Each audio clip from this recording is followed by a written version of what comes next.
तो देख सकते हैं यहाँ पे कौन सा है ये, बेस फॉर्म में ये कलर्ड है, तो कलर्ड मतलब टू वाज द व्यूअर, ठीक है। और ये ब्रोकन है तो क्या करते हैं इसे हम अवे फ्रॉम व्यूअर। ये दोनों अपोजिट होता है एक दूसरे का, क्या है एक दूसरे का अपोजिट।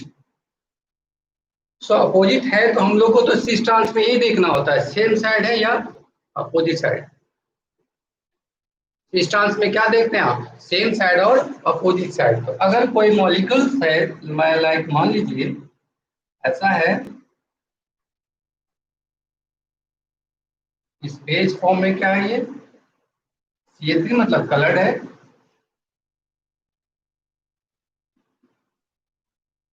ये CH3 है, यहाँ H है, यहाँ पे Cl है। तो देखिए इसमें ज्योमेट्रिकल होगा ना, ये मिथाइल है, ये हाइड्रोजन है, दोनों अलग अलग है। ये मिथाइल है, ये क्लोरीन है, दोनों अलग अलग है, तो ज्योमेट्रिकल होगा।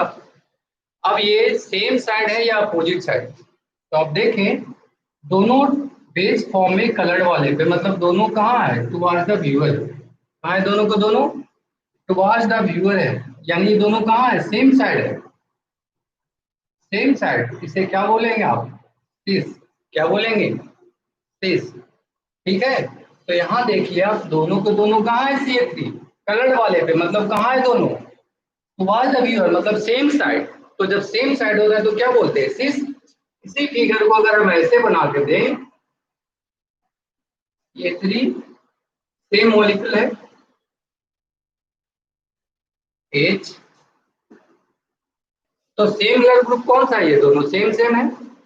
अब सेम सेम है तो दोनों सेम साइड है या अपोजिट साइड है, दोनों सेम साइड है या अपोजिट साइड है। तो आप देखेंगे अगर, तो ये दोनों कहाँ है अपोजिट है, एक टुवार्ड्स द व्यूअर है, एक अवे फ्रॉम व्यूअर है।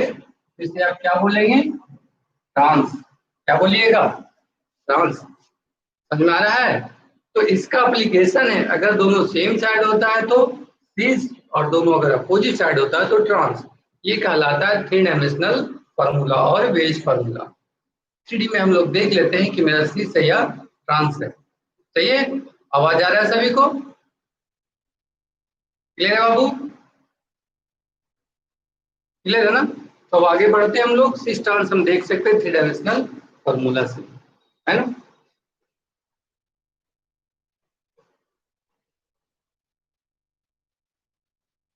तो अब अगर कंबाइंड फॉर्म देखें, अगर मान लीजिए कोई ऐसा मॉलिक्यूल्स है,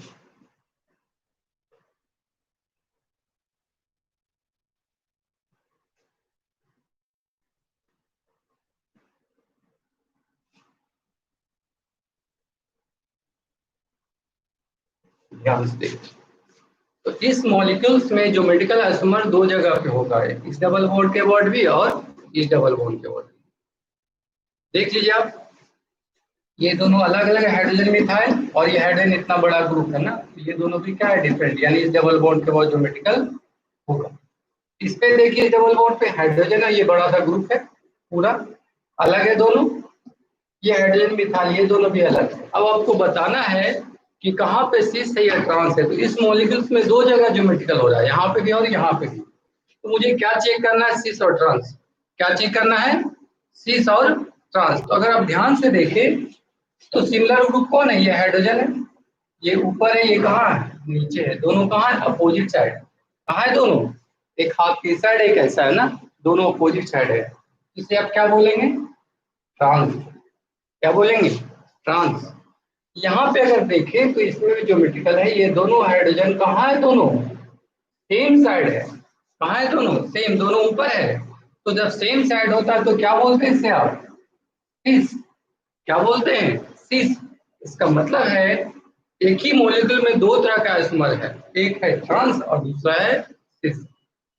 one is trans other is cis. ऐसा भी हो सकता था कि दोनों में ट्रांस होता या दोनों में सिस होता, ऐसा भी हो सकता, ऐसा है we have H, A3 and this is H, this one is H,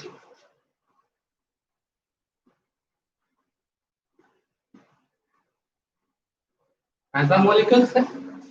अब इसको आप ध्यान से देखिए कि इसमें सिस सिस है या ट्रांस ट्रांस है या सिस ट्रांस है। तो दोनों को देखेंगे तो यहाँ पे सिमिलर ग्रुप कहाँ है, दोनों नीचे सेम साइड, यानी ये क्या है, सिस है।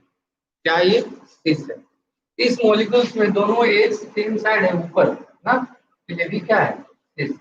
यानी ये दोनों, इस मॉलिक्यूल में दोनों जगह सिस ही है, इस डबल बॉन्ड पे भी सिस है और इस डबल बॉन्ड पे भी सिस है। इसमें क्या है बाबू, एक ट्रांस एक सिस है, एक ट्रांस एक सिस है। ऐसा भी हो सकता था कि ट्रांस ट्रांस होता, इट में भी कि ट्रांस ट्रांस हो जाता। जैसे अगर मान लो ऐसा मॉलिक्यूल्स था,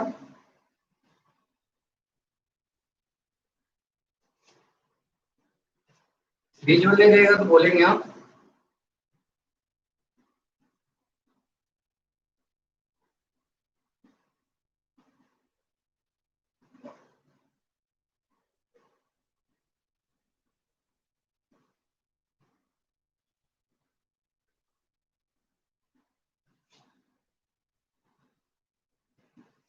ध्यान से देखिए इस मॉलिक्यूल्स में क्या मिल रहा है आपको, सिस ट्रांस है या ट्रांस ट्रांस है या सिस ट्रांस, बताइए कोई, एनीबॉडी। इस मॉलिक्यूल्स में कैसा पेयर है, सिस सिस है या ट्रांस ट्रांस या सिस ट्रांस, बताएं आप। Very good Sanjana. तो यहाँ पे क्या है, दोनों अपोजिट साइड है, तो क्या है ये ट्रांस। और इसमें क्या है, एच एच दोनों कहाँ है, अपोजिट साइड, तो ये भी क्या है, ट्रांस। यानी इस मॉलिक्यूल्स में दोनों जगह क्या है, ट्रांस। ट्रांस को हम शॉर्ट में टी लिखते हैं, क्या लिखते हैं, टी। तो कहीं भी टी टी लिखा हो ना तो समझ जाना ट्रांस ट्रांस। अगर कहीं पे सी सी लिखा हो तो सिस सिस। अगर कहीं पे सी टी लिखा हो तो समझेंगे सिस ट्रांस। अगर कहीं पे टी सी लिखा हो तो समझेंगे ट्रांस सिस। तो शॉर्ट में हम लोग ट्रांस को टी लिखते हैं और सिस को सी लिखते हैं। तो कहीं पे भी सी टी ऐसा करके लिखा हो तो सी इंडिकेट्स सिस और टी इंडिकेट ट्रांस, ठीक है। इससे आप लिख लेंगे, हटाते हैं इसे। तो now we have idea about concept of cis and trans. अब इसमें क्वेश्चन आता है कि सिस ट्रांस हम पढ़ते तो दोनों में डिफरेंस क्या है, दोनों में क्या डिफरेंस है। तो स्टेबिलिटी का डिफरेंस होता है। स्टेबिलिटी मीन्स कोई मॉलिक्यूल को आप अगर हीट करेंगे तो क्या इफेक्ट पड़ेगा। जैसे मान लें आप प्लास्टिक के बर्तन को हीट करते हैं और आयरन के बर्तन को हीट करते हैं, प्लास्टिक और आयरन को। तो प्लास्टिक और आयरन को हीट करेंगे तो पहले कौन मेल्ट होगा, डेफिनेटली प्लास्टिक। आयरन देने बाद में मेल्ट होगा। तो ये जो मेल्टिंग का डिफरेंस आता है ना, वो स्टेबिलिटी बताता है। कहीं पे भी आयरन का चीज यूज करेंगे तो ज्यादा मजबूत होगा और प्लास्टिक का यूज करेंगे तो कमजोर होगा, मिट्टी का यूज करेंगे तो और कमजोर हो जाएगा। तो ये जो डिफरेंस आ रहा है इसे क्या कहते हैं हम, थर्मल स्टेबिलिटी। गर्म करेंगे तो हीट करेंगे तो कौन पहले मेल्ट होगा। तो आपके कंपिटिटिव एग्जामिनेशन में पूछता है कि आपका सिस स्ट्रॉन्ग है कि ट्रांस। तो रटने का चीज है नहीं, साइंस है, सब चीज एनालिटिकल होता है।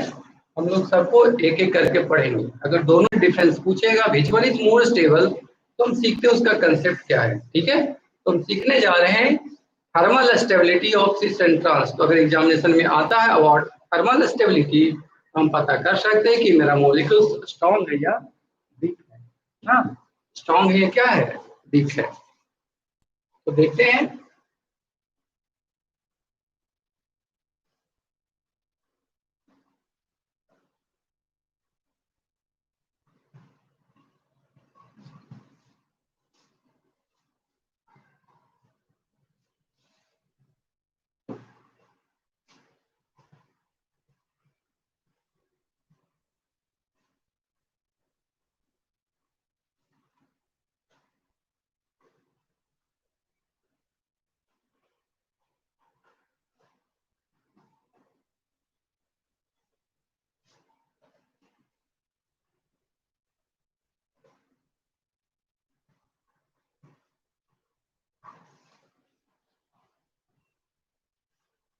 तो क्या पढ़ेंगे हम लोग,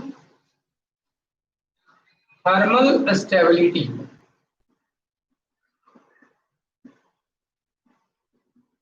ऑफ सिस एंड ट्रांस।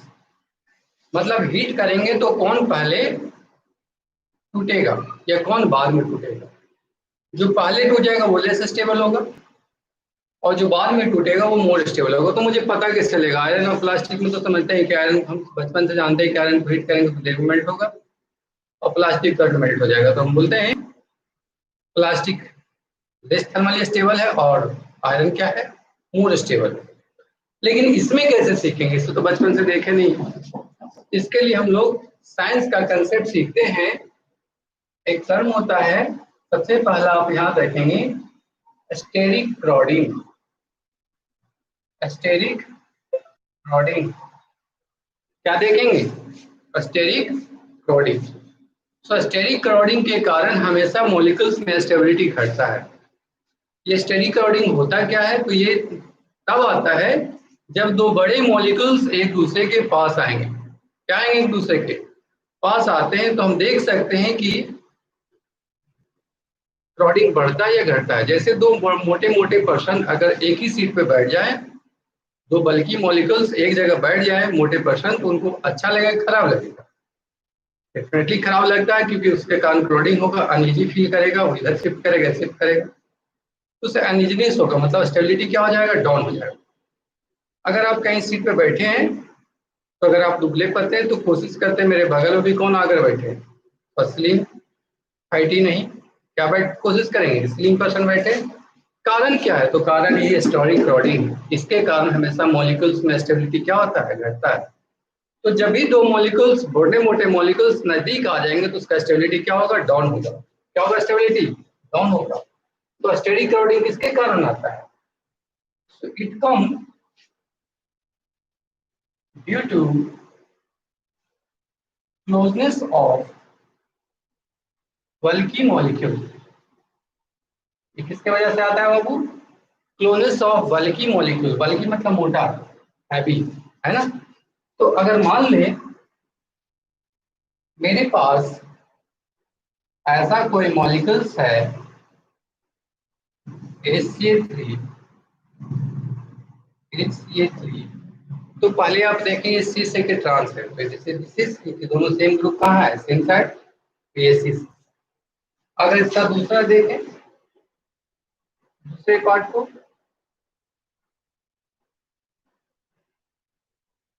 तो क्या ये सेम ग्रुप? अपोजिट साइड के लिए ट्रांस है। एक मॉलिक्यूल सीस है और दूसरा मॉलिक्यूल ट्रांस है। हमारा टारगेट यहाँ पे क्या है? टारगेट है सीखना कि कौन सा मॉलिक्यूल मोर स्टेबल है, ये वाला या ये वाला। क्या टारगेट है मेरा? We have to see which molecule is more stable. तो इसके लिए हम लोग देखते हैं स्टेरिक रॉडिंग। स्टेरिक रॉडिंग किसके कारण आता है? क्लोजेस ऑफ बल्की मॉलिक्यूल्स के कारण स्टेबिलिटी क्या होता है मेरे साथ? स्टेबिलिटी डिक्रीज करेगा। जब भी बल्कि मॉलिक्यूल्स नजदीक आएगा तो स्टेबिलिटी क्या होगा? डाउन होगा। अब ये बल्कि मॉलिक्यूल्स के कारण आता है, तो दोनों एंड पे देखिए कौन बड़ा है? हाइड्रोजन की मिथाइल। मिथाइल बड़ा है, इसमें एक कार्बन और 3 हाइड्रोजन, 4 एटम है, इसमें एक एटम, ये बड़ा वाला है, इसे टिक कर लो। बड़े वाले मॉलिक्यूल इस एंड पे ये बड़ा है, इस एंड पे कौन बड़ा है? ये दोनों में ये भी बड़ा है, इसे टिक कर ली। ठीक है। सबसे पहले तो बल्कि मॉलिक्यूल को पहचानिए। बच्चे लोग से स्टांस रखने लगते, पहले बल्कि मॉलिक्यूल को पहचानिए। इन दोनों में कौन बल्कि है? तो बल्कि मतलब हैवी, तो ये एक हाइड्रोजन रखता है, कितना रखता है? एक कार्बन और 3 हाइड्रोजन भी रखता है, मतलब 4 एटम है, तो ये बड़ा हो गया।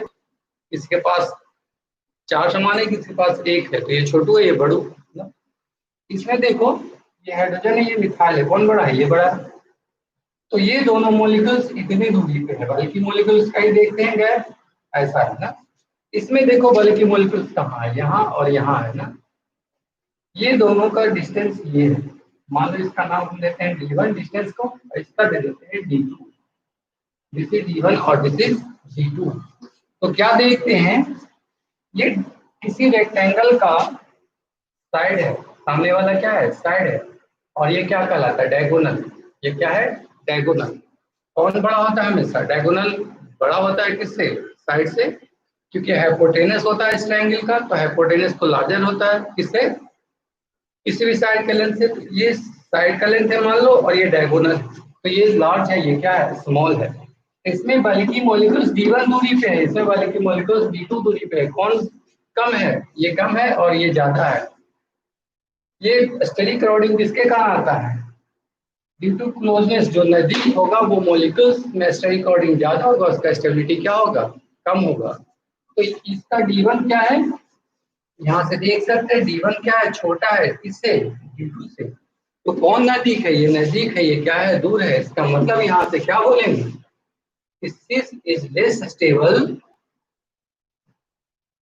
cis is less stable than इसे trans। सभी को क्लियर है, सभी को क्लियर है ये।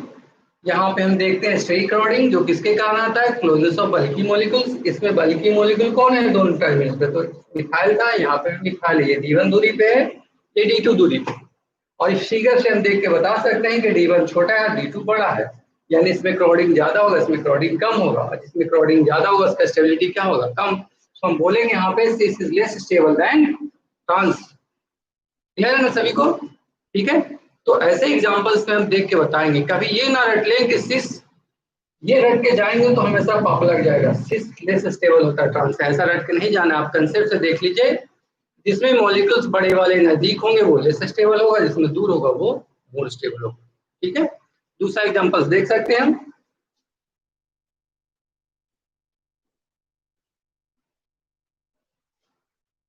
ये रटना मना है, हमेशा कंसेप्ट से जाएंगे। वैसे ज्यादातर बोर्ड वगैरह एग्जाम में क्वेश्चंस में यही दे देता है, लेकिन चेक करके जाएंगे अच्छा रहेगा। जैसे मान लो आपके पास मिथाइल है और यहाँ C2H5 है, यहाँ पे CH3 है और क्या है H। दूसरे फिगर में कुछ ऐसा है, CH3 है, C2H5 H है और क्या है CH3। अब आपसे पूछेगा कौन स्ट्रॉन्ग है, तो पहले देख लीजिए सिस ट्रांस। तो ये वाला पार्ट सिस है क्योंकि दोनों सेम ग्रुप सेम साइड है, तो ये सिस है। और ये क्या है, सेम ग्रुप अपोजिट साइड, तो क्या है ये ट्रांस। तो अगर कोई बच्चा रट के चला जाए, पूछेगा बताइए कौन स्टेबल है, तो ये रट के अगर गया है तो बोलेगा trans is more stable than cis. लेकिन ऐसा नहीं होता, हम फिर से बोल रहे हैं, फोकस ऑन कंसेप्ट। कंसेप्ट कहता है कि बड़े मॉलिक्यूल्स अगर नजदीक होंगे तो लेस स्टेबल होगा, और अगर दूर होंगे तो क्या होगा, मोर स्टेबल होगा। क्या होगा, मोर स्टेबल। कंसेप्ट क्या कहता है, बड़े मॉलिक्यूल्स अगर नजदीक हैं तो लेस स्टेबल, अगर दूर है तो मोर स्टेबल। तो आप देखें यहाँ पे क्या है, CH3 CH3, क्या है मेरे पास, CH3 CH3। तो इसे देखेंगे नहीं, इस दोनों में कौन बड़ा है, तो इसमें एक कार्बन और 3 हाइड्रोजन, इसमें क्या है, 2 कार्बन और 5 हाइड्रोजन, 2 कार्बन और 5 हाइड्रोजन। तो क्या देखते हैं हम, ये बड़ा है, इसको टिक कर लीजिए। क्या ये लार्ज, तो इसे टिक कर लिए। इन दोनों में कौन लार्ज है, ये, तो इसे टिक कर लिया, ठीक है। अब यहाँ देखें, यही लार्ज है, इसे टिक किए। इन दोनों में कौन लार्ज है, ये, इसके बीच की दूरी है D1, इसका बीच का दूरी क्या है D2। अब देखिए कौन नजदीक है, तो D1 तो छोटा है किससे, D2 से। D1 is less than D2, ठीक है ना। D1 क्या है, छोटा है D2 से, तो हम क्या बोलेंगे, यहाँ फिगर से देख के बोल सकते हैं D1 is less than D2। It means जिसका नजदीक रहेगा वो लेस स्टेबल होगा। तो यहाँ पे ट्रांस लेस स्टेबल है, क्या ये लेस स्टेबल, और ये क्या है मोर स्टेबल। क्या है ये, मोर स्टेबल, है ना। तो आप देख के बता सकते हैं यहाँ सिर्फ मोर स्टेबल है और ट्रांस क्या है, लेस स्टेबल। क्लियर है प्रिंस, क्लियर है अमीन, एनी डाउट। आप देख सकते हैं यहाँ पे इस एग्जांपल में सिस मोर स्टेबल है और ट्रांस क्या है, लेस स्टेबल। कहीं डाउट है तो बोलिए आप फ्रेंड्स, एनी डाउट। इस मॉलिक पहले वाले मॉलिक्यूल्स में ट्रांस मोर स्टेबल था और सिस क्या था, लेस स्टेबल। लेकिन इसमें क्या है, सिस मोर स्टेबल और ट्रांस क्या है, लेस स्टेबल। कारण है यहाँ पे जो हम देखते हैं कंसेप्ट में स्टेबिलिटी में बल्कि मॉलिक्यूल्स को देखते हैं।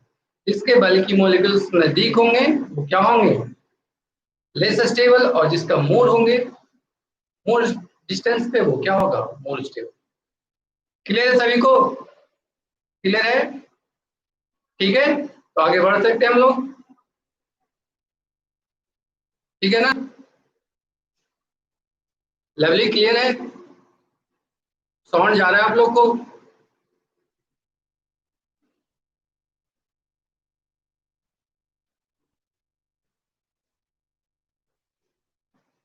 ठीक है, ये कंसेप्ट समझ में आ गया है।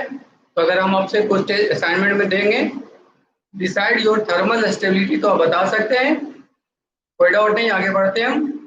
ठीक है फिर, तो ये था मेरा concept of thermal stability of cis and trans. तो कभी हमेशा ध्यान रखेंगे, कभी भी रट रटा के ना जाएं, फोकस ऑन कंसेप्ट और सिस ट्रांस का कंसेप्ट है स्टेबिलिटी का, कि जिसमें बड़े मॉलिक्यूल्स नजदीक होंगे वो लेस स्टेबल होगा, जो मोर डिस्टेंस पे होंगे वो क्या होगा, मोर स्टेबल। ठीक है,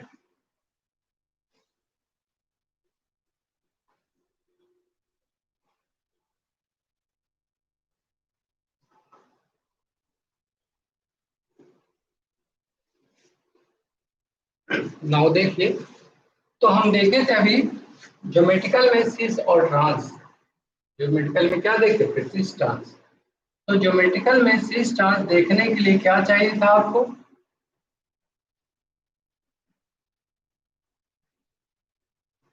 ज्योमेट्रिकल में सिस ट्रांस देखने के लिए दो सिमिलर ग्रुप चाहिए था। अगर सिमिलर ग्रुप सेम साइड है तो सिस, अपोजिट साइड है तो ट्रांस। पहले तो ये देखिए इसमें ज्योमेट्रिकल होगा कि नहीं होगा। तो टर्मिनल पे एक हाइड्रोजन है, दूसरा क्या है, Cl, CH3 और क्या है, Br, CH3 Br H और क्या, Cl। ये दोनों के दोनों कहाँ है, ये दोनों डिफरेंट है, ये दोनों डिफरेंट है, यानी इस डबल बॉन्ड के बाद ज्योमेट्रिकल होगा। क्लियर है, ये होगा, है ना। अब है क्या कि ये सिस है कि ट्रांस, तो हम आपको बताए थे कि सिस के लिए सिमिलर ग्रुप सेम साइड होना चाहिए, और सिर्फ अगर अपोजिट साइड होता है तो ट्रांस बोलते हैं। तो आप देखिए इसमें कहीं सिमिलर ग्रुप नहीं है, हाइड्रोजन है, कहीं हाइड्रोजन है नहीं, क्लोरीन है, कहीं क्लोरीन है नहीं, इसमें सिस ट्रांस एग्जिस्ट नहीं करेगा।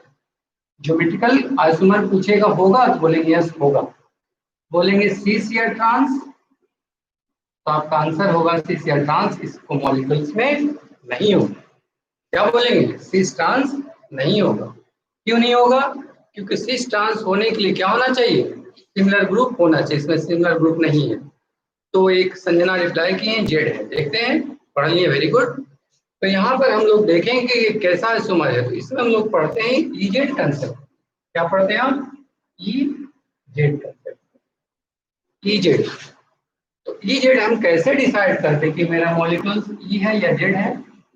तो ई जेड जनरल कंसेप्ट है, मतलब जिसमें सिस ट्रांस होगा उसमें भी ई जेड होता है।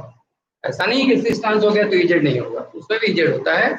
लेकिन ऐसा जरूरी नहीं कि ई जेड है तो हमेशा सिस ट्रांस होगा, मतलब ये जनरल फॉर्म है, ये स्पेशल केसेस ये तभी होता है जब दो सिमिलर ग्रुप प्रेजेंट हो।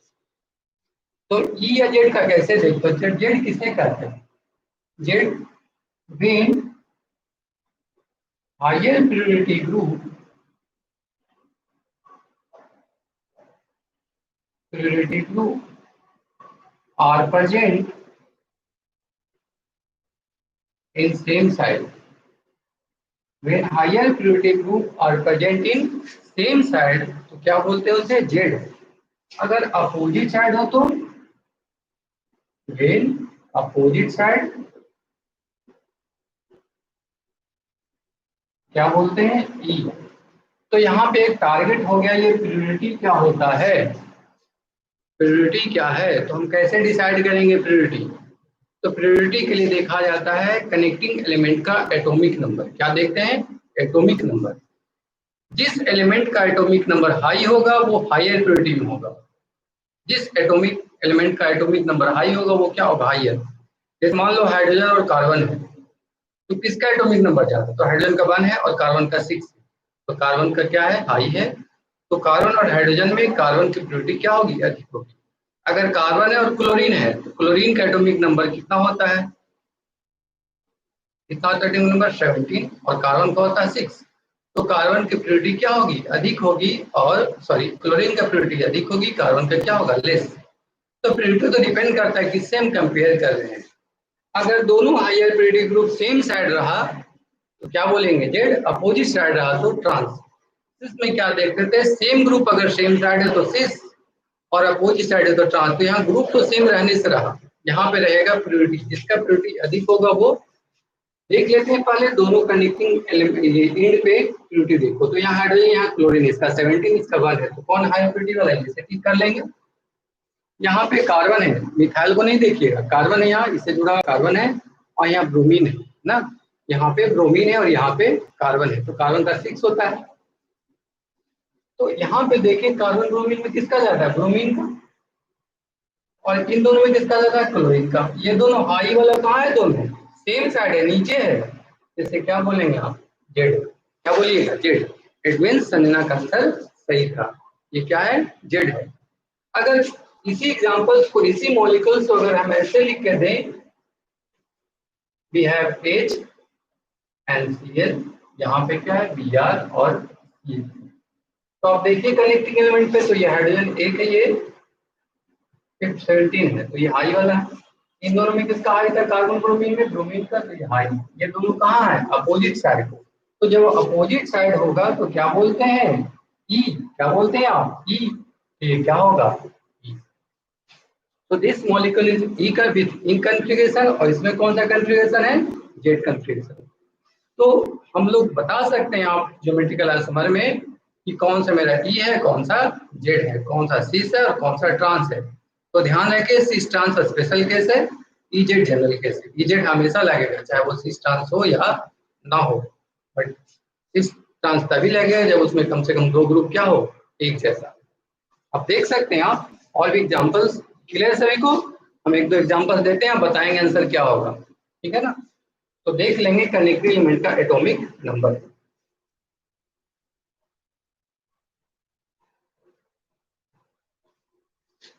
तो डिसाइड करते हैं प्योरिटी किसके बेसिस पे, purity is decided by their atomic number, atomic number, higher atomic number,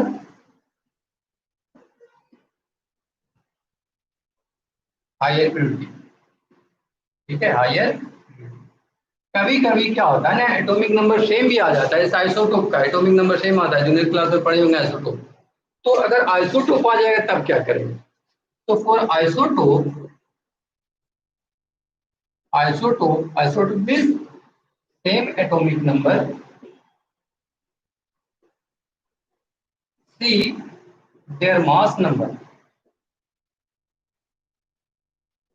to decide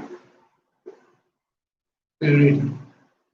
purity decide करने के लिए क्या देखेंगे, मास नंबर। फॉर एग्जांपल, अगर मान लें मेरे पास हाइड्रोजन है और ड्यूटेरियम है, हाइड्रोजन का एटॉमिक नंबर 1 है, इसका भी 1, तो पता कैसे चलेगा, इसका मास नंबर 1, इसका मास नंबर क्या है, 2 है। तो अगर कभी ऐसा आ जाए कि आइसोटोप आ जाए, एटॉमिक नंबर सेम आ जाए, तब हम कैसे देखेंगे, ऊपर में तो रूल पढ़ा दिए आपको, क्या, किसका एटॉमिक नंबर ज्यादा होगा उसका हाई प्योरिटी होगा। अब इसमें आपको पता ही नहीं चलेगा, इसके लिए भी रूल है कि अगर आइसोटोप आ जाए तो क्या देख लें, उसका मास नंबर, जिसका मास नंबर ज्यादा होगा उसका प्योरिटी क्या होगा, यानी ड्यूटेरियम का प्योरिटी क्या होगा, हाई, किससे, हाइड्रोजन से। समझ गए बात।